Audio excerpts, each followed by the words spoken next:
ada Allah seperti Engkau, ya Aba, ya Bapa, yang kami kenal di dalam nama Yesus.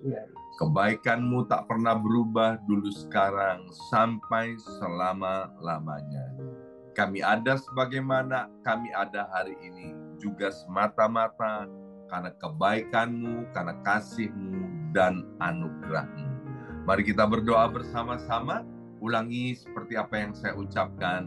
Bapa kami yang ada di dalam surga, kami yang ada di dalam surga, dikuduskanlah nama-Mu. dikuduskanlah nama-Mu. Datanglah kerajaan-Mu. Datanglah kerajaan-Mu. Jadilah kehendak-Mu. Jadilah kehendak-Mu. Di bumi ini Di bumi ini, seperti di dalam surga. seperti di dalam surga. Bapa yang baik, Bapa yang berikanlah kami pada hari ini rezeki yang menjadi bagian kami rezeki yang menjadi secukupnya, secukupnya, cukup untuk cukup untuk memberikan pinjaman memberikan pinjaman kepada banyak bangsa, sedangkan kami sendiri tidak punya pinjaman. Cukup untuk menjadi saksi Tuhan, menjadi saksi mulai dari Yerusalem, Yudea, Samaria, sampai ke ujung-ujung bumi.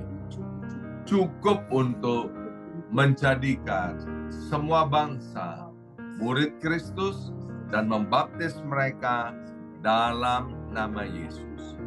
Terima kasih Bapa untuk rezeki yang secukupnya, dan ampunilah dosa-dosa kami, ampunilah kesalahan kami, seperti kami pun mengampuni orang-orang yang bersalah kepada kami. Dan janganlah masukkan kami ini ke dalam pencobaan, tetapi bebaskanlah kami dari segala yang jahat. Sebab Engkaulah yang empunya kerajaan, kuasa, dan kemuliaan sampai selama-lamanya. Dalam nama Tuhan Yesus kami sudah berdoa. Haleluya, haleluya. Mari Bapak Ibu sekalian, sekarang kita bersama-sama secara serempak dan serentak kita akan menggemakan Mazmur 91 dengan suara yang keras dan lantang dari tempat kita masing-masing. 2, 3. Mazmur 91. Orang yang duduk dalam lindungan yang maha tinggi dan bermalam dalam naungan yang maha kuasa akan berkata kepada Tuhan, tempat perlindunganku dan kubu pertahananku, Allahku yang kupercayai. Sungguh Tuhanlah yang akan melepaskan aku dari jerat penangkap burung dan dari penyakit sampar yang busuk. Dengan kepaknya, Tuhan akan menudungi aku. Di bawah sayapnya, aku akan berlindung. Kesetiaan Tuhan ialah perisai dan pagar tembok. Amin, amin, amin. Terjadi di dalam nama Tuhan Yesus. Aku tak usah takut terhadap kedahsyatan malam, terhadap panah yang terbang di waktu siang, terhadap penyakit sampar yang berjalan di dalam gelap, terhadap penyakit menular yang mengamuk di waktu petang. Walau 1.000 orang rebah di sisiku dan 10.000 di sebelah kananku, tetapi itu tidak akan menimpa aku. Aku hanya menontonnya dengan mataku sendiri dan melihat pembalasan terhadap orang-orang fasik. Sebab Tuhan ialah tempat perlindunganku, yang maha tinggi telah kubuat tempat perteduhanku. Amin, amin, amin. Terjadi di dalam nama Tuhan Yesus. Malapetaka tidak akan menimpa aku dan tulah tidak akan mendekat kepada kemahku. Sebab malaikat-malaikat Tuhan akan diperintahkan oleh Tuhan kepadaku untuk menjaga aku di segala jalanku. Para malaikat Tuhan akan menatang aku di atas tangannya, supaya kakiku jangan terantuk kepada batu. Singa dan ular tedung akan aku langkai. Aku akan menginjak anak singa dan ular naga. Amin, amin, amin. Terjadi di dalam nama Tuhan Yesus. Sungguh hatiku melekat kepada Tuhan, maka Tuhan akan meluputkan aku, Tuhan akan membentengi aku, sebab aku mengenal nama Tuhan. Bila aku berseru kepada Tuhan, Tuhan akan menjawab. Tuhan akan menyertai aku dalam kesesakan. Tuhan akan meluputkan aku dan memuliakan aku. Dengan panjang umur akan Tuhan kenyangkan aku, dan akan Tuhan perlihatkan kepadaku keselamatan daripadanya. Amin, amin, amin. Terjadi di dalam nama Tuhan Yesus. Terima kasih Bapa. Sebentar kami akan mendengarkan sebagian daripada kebenaran firman Tuhan. Berbicaralah kepada setiap kami, ya Abba, ya Bapa, kami butuh firman-Mu. Karena firman-Mu itu adalah pelita buat kaki kami dan terang buat jalan hidup kami. Dalam nama Yesus, yang siap mendengarkan firman Tuhan, angkat jempolnya ke depan dan katakan amin 3 kali. Amin, amin, amin. Salam revival, salam kebangkitan. Semangat pagi. Semuanya semangat pagi. Senang sekali hari ini 11 September 2023 hari Senin. Boleh bersama-sama kembali dengan Bapak Ibu yang mencintai dan mengasihi Tuhan. Ya, shalom semuanya. Apa kabarnya? Ya, baik Bapak Ibu sekalian, sekarang kita akan lanjutkan renungan kita masih bertema tentang hidup dalam pengharapan. Ya, nah kita sudah belajar sudah 2 kali. Hari Kamis kemarin kita belajar bagaimana ketika ada dalam kesesakan, kita harus tetap memiliki pengharapan.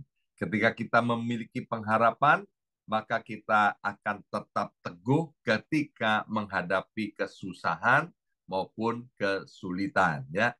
Yang kedua, waktu kita hidup dalam pengharapan, maka kita yakin bahwa kita akan memiliki masa depan yang cerah, dan juga kita harus selalu bersyukur dalam segala keadaan. Itulah orang yang hidup dalam pengharapan. Sekarang kita akan buka Alkitab kita dari Roma pasal 12 ayat yang ke-12. Roma 12 ayat 12 nih ayat yang amat sangat terkenal ya. Demikian bunyi firman Tuhan. Bersukacitalah dalam pengharapan. Sabarlah dalam kesesakan dan bertekunlah dalam doa. Jadi Bapak Ibu sekalian, orang yang punya pengharapan kepada Yesus Kristus Tuhan, ya, maka orang itu dapat bersukacita ketika ada di dalam kesesakan. Sekali lagi, orang yang menaruh pengharapannya kepada Tuhan Yesus Kristus, maka buahnya yang tidak boleh tidak, yang harus ada, yaitu orang itu harus tetap bersukacita meskipun keadaannya sesak keadaannya tidak memungkinkan. Kalau dunia kan lain, ya kan? Dunia kalau everything is going well, uangnya banyak, dalam keadaan sehat, semuanya baik-baik, anak-anaknya baik-baik, pekerjaan semua baik, mereka baru dapat bersukacita. Itu dunia.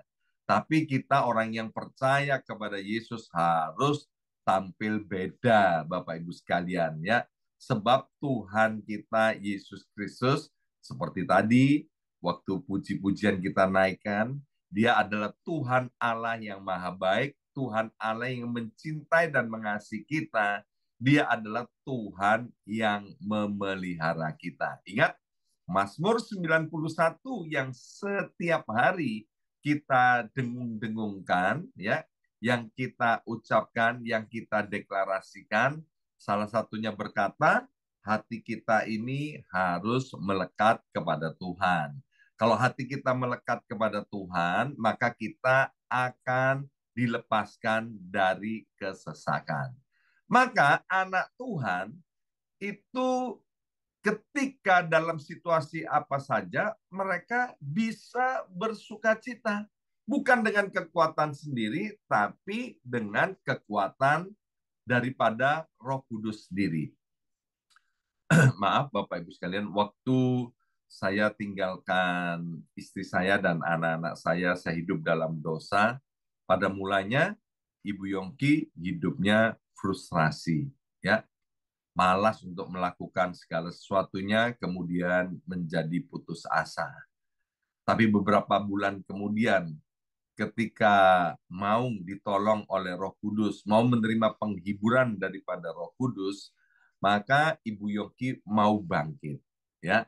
Mau bangkit apa? Mempraktekkan ini, bersukacita dalam pengharapan, karena dia percaya bahwa yakin bahwa orang yang menaruh pengharapan kepada Tuhan Yesus pasti memiliki masa depan yang cerah. Karena pengharapan di dalam Tuhan Yesus tidak pernah mengecewakan. Apa yang dikerjakan oleh Ibu Yongki, ya seperti yang ditulis Roma 12 ayat 12 ini, sabar dia.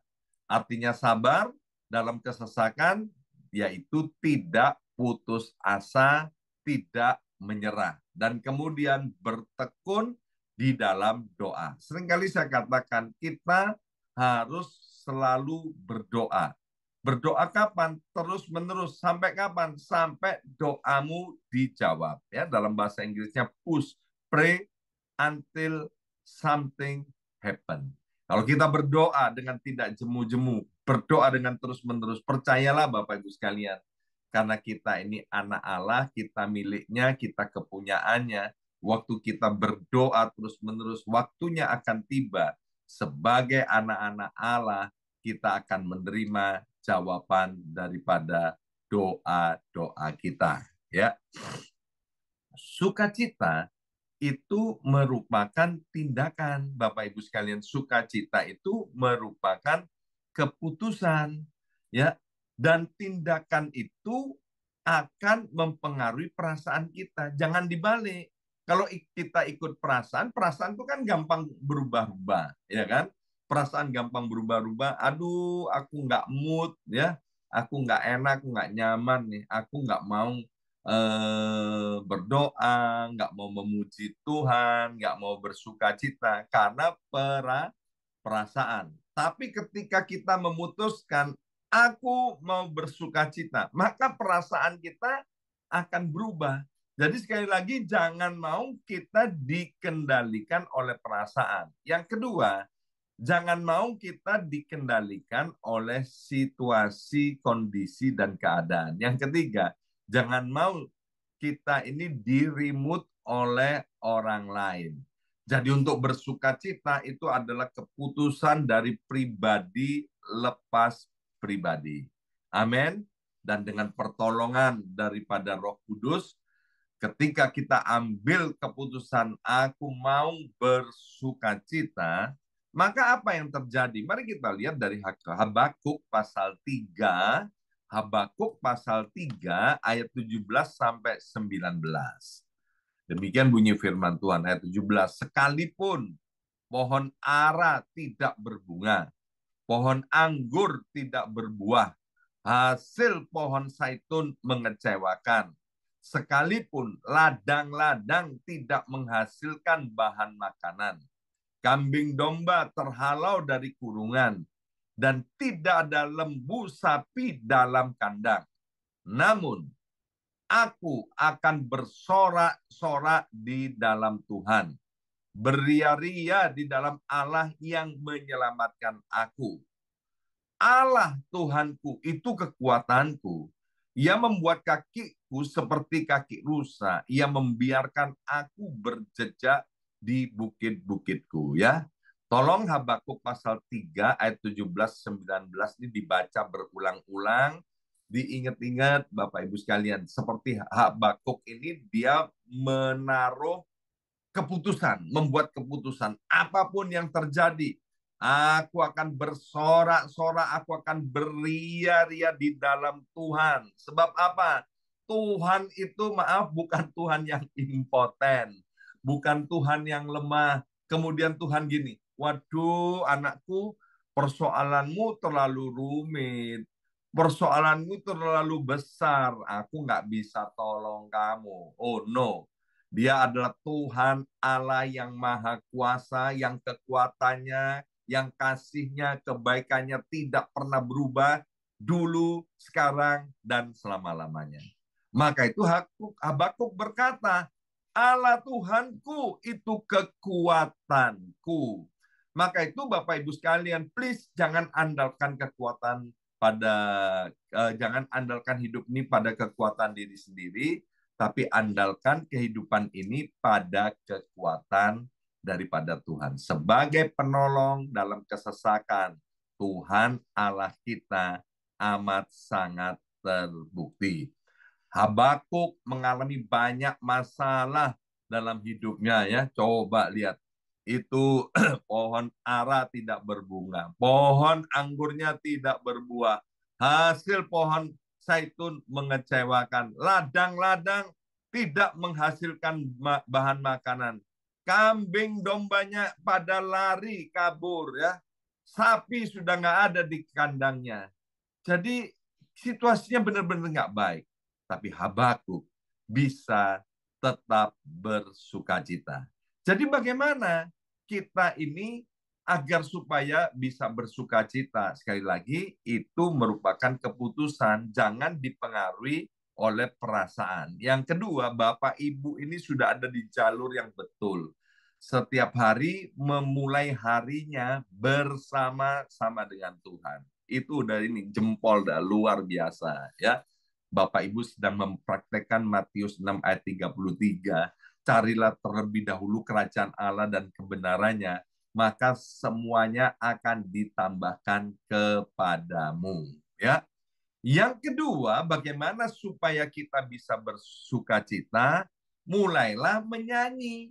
Mulailah naikkan puji-pujian seperti yang ditulis Mazmur 105 ayat 2. Bernyanyilah baginya, bermasmurlah baginya, percakapkanlah segala perbuatannya yang ajaib. Jadi Ibu Yongki memutuskan pada waktu itu, dia bangkit, dia mau bersukacita, dan caranya yaitu dengan bernyanyi. Ya, burung itu, Bapak Ibu sekalian, burung berkicau itu, kalau dia stres, dia nggak bisa nyanyi, Bapak Ibu sekalian, ya. Tapi anak Tuhan menyanyi, memuji Tuhan tidak boleh dipengaruhi stres atau tidak. Tidak boleh dipengaruhi oleh lingkungan. Aku mau bernyanyi, bermazmur bagi Tuhan, ya. Caranya gimana? Ingat dengan perkara-perkara atau perbuatan-perbuatan ajaib daripada Tuhan. Saya suka kalau menyanyi atau bermazmur, Bapak Ibu sekalian ya, saya suka menyebutkan nama-nama Tuhan. Misalnya, Tuhan, aku bersyukur Engkau Yehova Rafa, Tuhan Allah yang menyembuhkan. Hari ini aku sakit Tuhan, Tapi aku percaya akan firman-Mu 1 Petrus 2 ayat 24, oleh bilur-bilur-Mu sakit penyakitku telah disembuhkan karena Engkau adalah Yehovah Rafa. Kalau Engkau sudah tolong orang-orang lain yang sakit mengalami kesembuhan, kalau waktu-waktu yang lalu aku sakit, aku sudah disembuhkan, aku percaya hari ini pun Tuhan sembuhkan, ya kan? Dan kemudian kalau kita mungkin mengalami gangguan dalam keuangan, dalam pekerjaan, ingat namanya. Namanya adalah Yehovah Jireh, Tuhan Allah yang menyediakan, Tuhan Allah yang mengadakan. Jadi terus kita sebut nama Tuhan, perbuatan-perbuatan yang ajaib, fokuskan kepada Tuhan, bukan kepada kesesakan dan masalah kita. Maka kita bisa bersukacita dengan cara menaikkan puji-pujian bagi Tuhan. Ingat, kita ini bukan burung. Burung itu bernyanyi kalau ada makanan. Ya, kalau stres burung nggak bisa nyanyi. Anak Tuhan justru waktu stres, justru dalam keadaan kesesakan, dia memutuskan untuk bernyanyi, untuk bersukacita di dalam Tuhan. Ya. Nah, yang kedua, orang yang menaruh pengharapan kepada Tuhan, maka dia akan memiliki kesehatan yang lebih baik. Sekali lagi, orang yang menaruh pengharapannya kepada Tuhan, itu kesehatannya akan lebih baik, Bapak Ibu sekalian. Ya, coba perhatikan itu ya. Orang-orang yang menaruh pengharapannya kepada Tuhan, mereka lebih sehat, panjang umur, kuat, dan kemudian apa? Wajahnya berseri-seri. Saya ingat beberapa tamu kalau datang ke New York ya dari Indonesia, itu satu hal yang ditanyakan tamu-tamu itu, kalau ibu-ibu itu tanya gini, Bu Yongki, Ibu Yongki ini operasi di mana? Ya kan? Dipikir wajahnya Bu Yongki ini operasian, ya kan? Kalau enggak tanya gini, Ibu Yongki pakai bedak apa? Ya kan? Kok kulitnya halus kinclong-kinclong ya kan? Satu kali ada tamu kaget waktu Bu Yongki ini tertawa terbahak-bahak. Wah, Bu Yongki kalau ketawa kan begitu ya kan? Dan tamu itu bilang gini, oh saya pikir ibu ini operasi plastik loh. Ya kan? Kalau orang operasi plastik nggak bisa ketawa terbahak-bahak. Ya. Nah, mari kita lihat Amsal 17 ayat 22.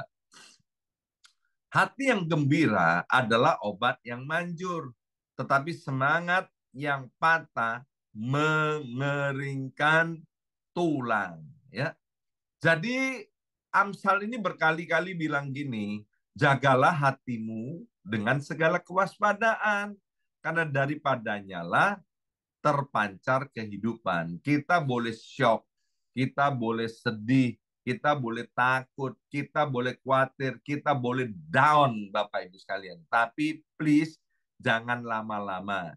Yesus sendiri bilang gini, apakah dengan kekhawatiranmu kamu bisa merubah sejengkal hidupmu? Ya, maka itu ketika kita mau jaga hati kita tetap gembira, Alkitab bilang bukan sekedar obat, tapi hati yang gembira itu adalah obat yang manjur.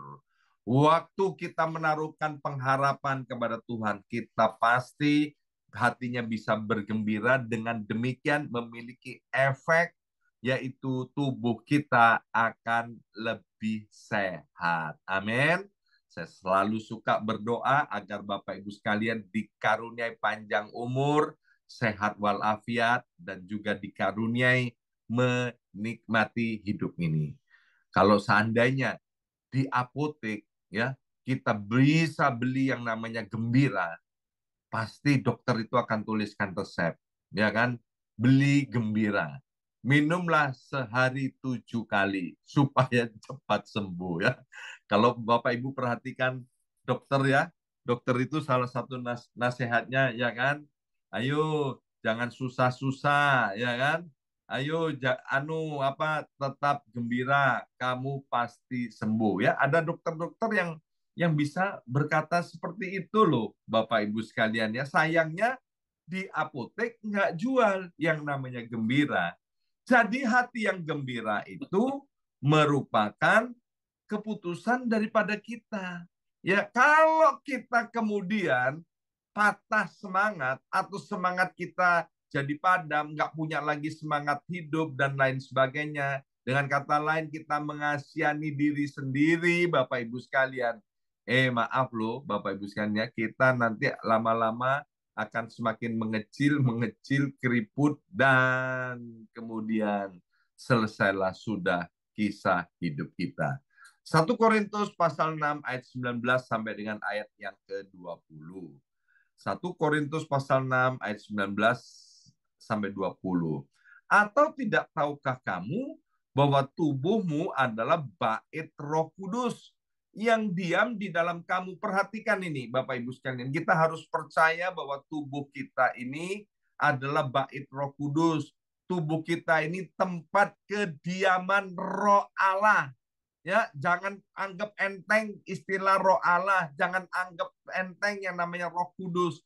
Itu roh yang dahsyat, roh yang luar biasa. Kita ini Bapak Ibu sekalian kalau kontrak rumah misalnya, ya kan, atau kontrak kamar.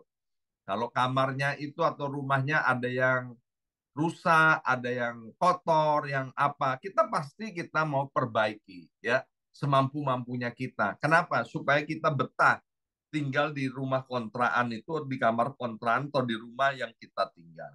Loh, kalau tubuh kita ini adalah rumah Allah, apakah Tuhan tidak mau memperbaiki tubuh kita ini? Ya, kalau ada onderdil yang rusak, kalau ada organ-organ tubuh kita yang rusak, percayalah, karena kita rumah Allah, maka Tuhan yang akan memperbaiki. Kalau ada yang nggak bisa diperbaiki, ya dibuang, diganti yang baru. Di sorga punya stok lebih daripada cukup organ-organ tubuh kita, panca indera kita, urat saraf kita. Ya, jadi orang yang menaruh pengharapannya kepada Tuhan, maka dia akan tetap sehat, bahkan semakin sehat. Ya, mari kita lihat 1 Korintus pasal 3 ayat 17. Jika ada orang yang membinasakan bait Allah, maka Allah akan membinasakan dia. Sebab bait Allah adalah kudus dan bait Allah itu ialah kamu. Ya. Jadi 1 Korintus 3 ayat 17 itu mau berbicara kepada kita. Tuhan mau kita ini kerjasama. Jangan ada seorang pun yang membinasakan, merusak tubuhnya sendiri. Amin. Kita harus jaga makanan. Saya sering bilang gini, jamu, jaga mulut. Ya, kencing manis itu adalah ibu dari segala penyakit. Ya, mari Bapak Ibu sekalian yang suka manis-manis, yang suka minum soda, ya, yang suka makan kue yang manis-manis, please mulai berhenti. Ya, kalau nggak bisa berhenti, dikurangi, ya. Supaya apa? Supaya kita nggak dicap sebagai orang yang membinasakan bait Allah. Ya, hari ini kita sudah belajar 2 hal. Orang yang menaruh pengharapannya kepada Tuhan, maka mereka akan bersukacita. Ya, bersama saya ucapkan bersukacita. 2, 3, bersukacita. Orang yang menaruh pengharapan di dalam Tuhan, ketika ada di dalam kesesakan, dia tetap menjaga kesehatannya. Amin. Menjaga kesehatannya, bahkan bisa lebih sehat. Kenapa? Karena menjaga hati kita tetap bergembira. Amin. Mari kita berdoa. Materaikan setiap benih kebenaran firman Tuhan. Apapun yang terjadi hari-hari ini, kami tidak mau dipengaruhi oleh situasi, kondisi, maupun perasaan. Kami mau tetap bersukacita di dalam Engkau, dan kami mau menjaga tubuh ini sebagai rumah Allah, tempat kediaman Allah, sehingga kami tetap sehat, bahkan panjang umur, diberkati oleh Tuhan. Materaikan kebenaran firman Tuhan ini, kami tahu Engkau mencintai dan mengasihi kami semua. Buat setiap kami anak-anak-Mu, hati ini melekat kepada Tuhan. Sebab Engkau Tuhan Allah sumber kekuatan kami. Engkau Tuhan Allah satu-satunya yang dapat menolong kami untuk kami keluar dari kesulitan dan kesesakan dalam hidup ini. Karena kami yakin di dalam Yesus Tuhan, kami memiliki masa depan yang cerah, masa depan yang penuh dengan pengharapan. Terima kasih Bapa, dalam nama Yesus kami sudah berdoa. Haleluya. Amin, amin, amin.